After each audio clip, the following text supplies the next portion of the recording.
जी, तो अब हम सीखेंगे कि किसी बनी बनाई शेप के अंदर हम शेप टूल से किस तरह से चेंजेस कर सकते हैं। तो आपके सामने जो अभी तक जितनी भी सीखने के लिए जो शेप्स हमने बनाई थी, हम उन सब के अंदर थोड़े-थोड़े चेंजेस करेंगे शेप टूल के ज़रिए। देखें जी, ये तो आपको पिक टूल के ठीक नीचे क्या नज़र आ जाता है जी? Shape tool. शेप टूल करता क्या है? Shape tool first of all तो ये करेगा, आप इस लाइन सेगमेंट को क्लिक कर लो। ये लो जी, ये लाइन सेगमेंट आपने क्लिक कर दिया ऊपर वाला। अब दोबारा से क्लिक करो, ये ब्लैक सा डॉट नजर आ गया ना आपको। इस ब्लैक डॉट से ये कंफर्मेशन हो गई है कि क्योंकि इसके अंदर 3 थे, ये 3 लाइन सेगमेंट्स थे इसके अंदर, तो जो ब्लैक वाला डॉट जहां पे आपने ऐड किया है, ये आपने सिलेक्ट कर लिया। ठीक है जी। अब आप अपने माउस का राइट क्लिक करो तो कुछ ऑप्शंस अपीयर हो जाएंगी, जैसे कि ऐड, डिलीट, ब्रेक अपार्ट, या कन्वर्ट टू कर्व, या स्मूदन अप, या सिमेट्रिकल, या रिवर्स सब पाथ। ठीक है जी। हम क्या करते हैं, हम यहाँ पे एक नोड ऐड करना चाहते हैं। ये ले जी, ये नोड ऐड कर दिया मैंने। अब इस नोड के साथ जो भी छेड़खानी मैं करना चाहूँ मैं इजीली कर सकता हूँ। जैसे कि आपकी आंखों के सामने ये जो ट्रायंगल है, ये अब किस में कन्वर्ट हो चुका है? ये अब एक स्क्वायर में कन्वर्ट हो चुका है। अभी तो आपको लग रहा होगा कि ये स्क्वायर तो नहीं है। तो जब मैं इसको टर्न करूंगा, टर्न कैसे करते हैं जी? टर्न इसी तरीके से करते हैं, एक दफा सिलेक्ट करें सेंटर वाले पास, क्या कहते हैं, क्रॉस के ऊपर या कहीं पे भी दोबारा से क्लिक कर दें। 2 दफा क्लिक कर दें तो ये रोटेशन की ऑप्शन आपके सामने आ जाती है। ये मैंने आपके सामने जो है वो इसको रोटेट कर दिया। अभी भी ये थोड़ा सा पैरेललोग्राम लग रहा है, ये कोई रेक्टेंगल या स्क्वायर नहीं लग रहा। ठीक है, वापस आ जाएंगे जी शेप टूल के ऊपर, और इसको भी जरा सही सा कर देते हैं, और इसको भी ठीक तरीके से कर देते हैं, और इस कोने को भी थोड़ा सा ठीक तरह से कर देते हैं। तो ये ले जनाब आली, वही ट्रायंगल है आपकी आंखों के सामने, जिसको हमने अब एक स्क्वायर की फॉर्म में कन्वर्ट कर दिया है। किसकी किसकी मदद से? ये सब हमने किया था हमारे प्यारे शेप टूल की मदद से। ठीक है जी। उम्मीद है कि ये बात आपको समझ आ गई होगी। फिर जी, आपको लगता है कि ये जो हेक्सागोन है, ये हेक्सागोन नहीं मुझे चाहिए, ये मुझे पेंटागोन चाहिए। ठीक है, तो पेंटागोन का कोई मसला नहीं, आपने एक दफा सिलेक्ट किया। अब आपका दिल कर रहा है कि जी ये वाला जो लाइन सेगमेंट है इसे डिलीट ही कर दिया जाए, तो ये ले जी, इसको सिलेक्ट करें, डिलीट के बटन के ऊपर क्लिक करें, तो वो जो लाइन सेगमेंट है वो आपका खत्म हो गया वैसे ही। क्यों? क्योंकि अब ये अब एक क्लोज्ड पाथ नहीं रहा, आपने लाइन सेगमेंट को यहाँ पे जनाब अली डिलीट कर दिया है। ठीक है, आपने क्या किया, उस लाइन सेगमेंट को क्लिक किया था, ब्लैक डॉट जब आ गया था तो यानी कि उस लाइन सेगमेंट को आपने फुल फुल टॉस आपने उसे कर दिया था सिलेक्ट। फिर आपने जब राइट क्लिक करके डिलीट कर दी तो वो लाइन सेगमेंट ही जब डिलीट हो गया, तो ये हेक्सागोन अब एक क्लोज्ड पाथ तो रह नहीं गया, ये तो जस्ट एक रैंडम सी 5 लाइनें रह गई हैं।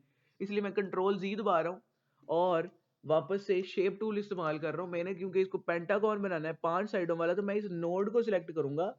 नोड सिलेक्ट कर लिया, हाईलाइट हो गया, राइट क्लिक किया, डिलीट का बटन दबाया, ये ले जी, अब इसकी 5 साइडें आपकी आंखों के सामने रह गई है। ठीक है जी। अब कभी आपका दिल करे तो इसको 2 दफा अच्छी तरह से क्लिक करके, ठीक है, 2 दफा अच्छी तरह से सिलेक्ट करके जो इसकी बेस है वो नीचे की तरफ कर ले।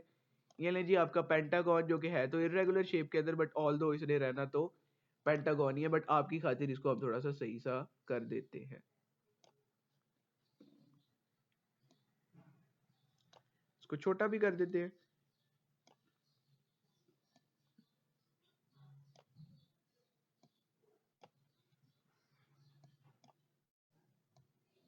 ये ले जी, ठीक है जी। तो वही हेक्सागोन जो हमने और आपने थोड़ी देर पहले सीखने के लिए बनाया था, अब वो हेक्सागोन हेक्सागोन नहीं रहा, वो एक पेंटागन बन गया। और जो ट्रायंगल हमने आपके सामने ड्रॉ किया था, वो ट्रायंगल एक नोड ऐड करने की वजह से अब एक स्क्वायर बन चुका है, और वो एक प्रॉपर स्क्वायर है। आप अब अभी भी चाहो तो इसके अंदर बहुत सारी चेंजेस कर सकते हो। फॉर एग्जांपल पैरेललोग्राम बनाने का दिल कर रहा है, ये ले जी पैरेललोग्राम बन गया। ठीक है जी। जिसकी पैरेललोग्राम क्या होता है जी? पैरेललोग्राम वो होता है जिसकी ऑपोजिट साइड जो होती है वो पैरेलल होती है। तो ये और ये वाली लाइन पैरेलल हो गई, ये और ये वाली लाइन पैरेलल हो गई। ठीक है जी। अगर अभी भी डिटेल से ना समझ आ रहा हो तो मैं आपको समझाने के लिए तैयार हूँ। ये मैंने कौन सा टूल चूज कर लिया? ओह, आई अपोलोजाइज, ये तो मैंने पेन टूल इस्तेमाल कर लिया, मैंने 2 पॉइंट लाइन इस्तेमाल करना था। ये ले जी, ये वाली लाइन और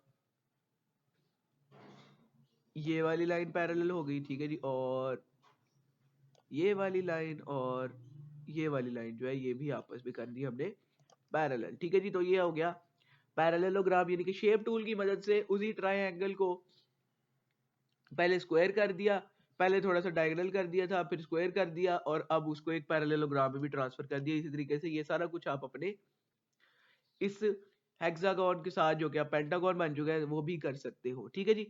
अब आपको एक अचानक सारा डिजाइन बनाने के बाद याद आया कि ओ नो, इस डिजाइन को इस तरह से नहीं था होना, इसके सारे के सारे कर्व्स होने चाहिए थे अंदर की तरफ। ठीक है जी।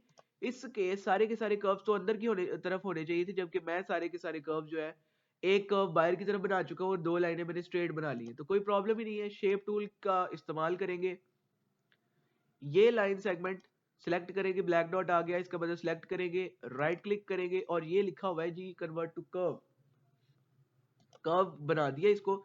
अब जब आपने स्ट्रेट लाइन को कर्व कन्वर्ट कर दिया, तो अब चाहे मेरी तरफ से इसे अंदर की तरफ कर्व करे, बाहर की तरफ कर्व करे, मैं इसे अंदर की तरफ कर्व कर रहा हूँ, ये ले। ठीक है जी। इसी तरीके से ये वाला सिलेक्ट कर लिया, राइट क्लिक किया, कन्वर्ट टू कर्व कर दिया, और जी जनाब आली ये ले एक और कर्व जो है ये बन गया। ठीक है जी। फिर आपको याद आया कि ये कर्व भी बाहर को थोड़ी होना था, ये कर्व भी तो अंदर की तरफ ही होना था। तो ये कर्व ऑलरेडी है, तो अब मुझे क्या ऑप्शन आ रही है उसको लाइन में कन्वर्ट करने की। ठीक है। ये कर्व क्योंकि कर्व ऑलरेडी है, तो अब मुझे टू कर्व की ऑप्शन नहीं आ रही, मुझे टू लाइन की ऑप्शन आ रही है।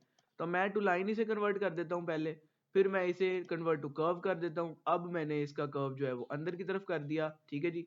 तो कभी आपका दिल करे तो आप इसके अंदर, इसको मैंने कॉपी पेस्ट कर लिया अभी। ठीक है। कंट्रोल सी कंट्रोल वी करके मैंने फटाफट इसको कॉपी पेस्ट कर लिया है, और ऊपर वाला जो डिजाइन है उसको मैं करने वाला हूँ जी रोटेट। तो ये ले जी आपके सामने एक अजीब किस्म का डिजाइन जो है ये आ गया है। ठीक है जी। उम्मीद है मुझे कि ये वाली जो बात है कि शेप टूल किस किस तरह से इस्तेमाल हो सकता है और किस किस तरह से इस्तेमाल नहीं हो सकता, ये सारी की सारी बात जो है ये आपको समझ आ गई होगी। दूसरी बात, ये सिर्फ क्लोज्ड पाथ पे ही नहीं इस्तेमाल होता, ये जो आपने बनाए थे हम इसके अंदर भी चेंजेस कर सकते हैं। जैसे कि इसको अभी कर्व कर दिया, ये ले जी इसका ये कर्व अंदर की तरफ आ गया, इस तरीके से इसको भी सिलेक्ट किया। ठीक है जी। और इसको भी कन्वर्ट टू कर्व करके अंदर की तरफ सिलेक्ट कर दिया। तो ये ले जी ये भी हमारा जो लाइन सेगमेंट है ये भी कर्व्स के अंदर ड्रॉ हो गया, और ये लग रहा है मुझे कि ये वाला जो डिजाइन है ये इवन बेटर है। ठीक है जी, कर्व्स के साथ। तो ये तब आप इस्तेमाल कर सकते हो कर्व टूल और शेप टूल जब आपका डिजाइन बन जाए और आपको लगे कि ओ नो यहाँ पे ये नहीं था करना, यहाँ तो ये करना है। तो इससे बेटर है कि जी सारा डिजाइन शुरू से शुरू बनाएंगे आप, इससे बेटर है कि आप शेप टूल का इस्तेमाल करें, और जिस जिस पॉइंट पे आपको लगता है कि यहाँ यहाँ पॉइंट्स पे मेरे से गलती हुई थी, आप उस पॉइंट को सुधार सकते हो। ठीक है जी। इससे अमेंड कर सकते हो। तो मुझे उम्मीद है कि आज का जो ये सेशंस है आपको डिटेल से समझ आ गई होगी। जरूर इसे प्रैक्टिस करें, किसी किस्म का भी मसला परेशानी हो तो जरूर let me know and I will be there for you. इजाजत दे, खुदा हाफिज।